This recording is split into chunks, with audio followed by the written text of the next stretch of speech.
Hello, I'm Dan Barrera, and we're going to look at recertifying tests with Ideal Anywhere. Recertification is a process of taking an existing test and applying a new limit to it. And the reason you might do that is if the original test was used or was executed with the wrong limit and it needs to be adjusted to use the new limit. Now, this is not changing the test data. This is simply applying a new limit line to existing data. The example I have here is a project with Cat5e tests, and I want to recertify that up to Cat6a.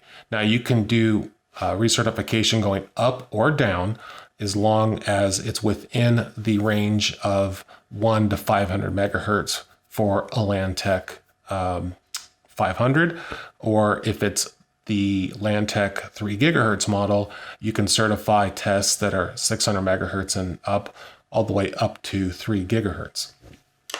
So in this example, we have a project called Recertification, where I've got 6 test results in it. And if we look at that, we have Cat5e tests in here, 6 of them.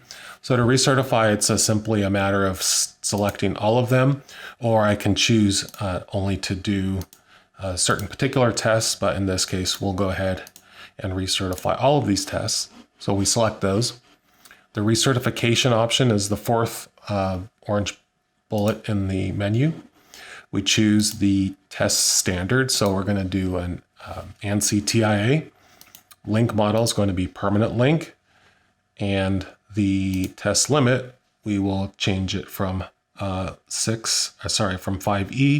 to Cat6a, and we click on recertify. Now that just takes couple of seconds, so it says it's been recertified. Now if I hit my refresh on my browser here, we'll see if those have populated. Now we don't change the existing record.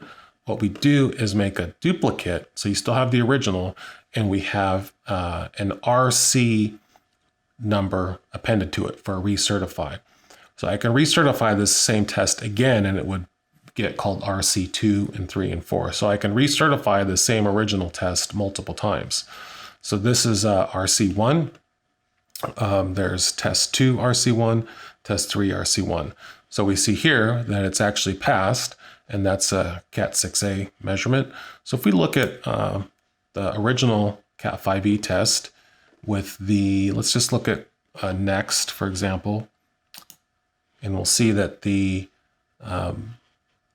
margin, first of all, the limit line only goes to 100 megahertz, and we have the sweep data all the way up to 500. So that's what the Cat5e result looked like.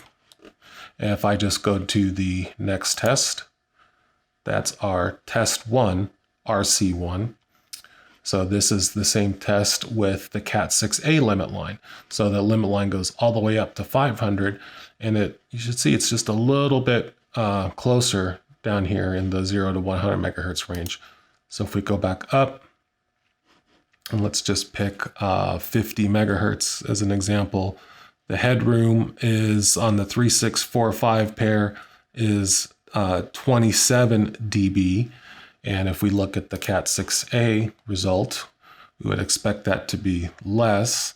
And now it is about 20 dB. So it went from, 20 dB. So it went from 27 down to 20 dB. So there's a 7 dB change going from the 5E to the Cat6a limit.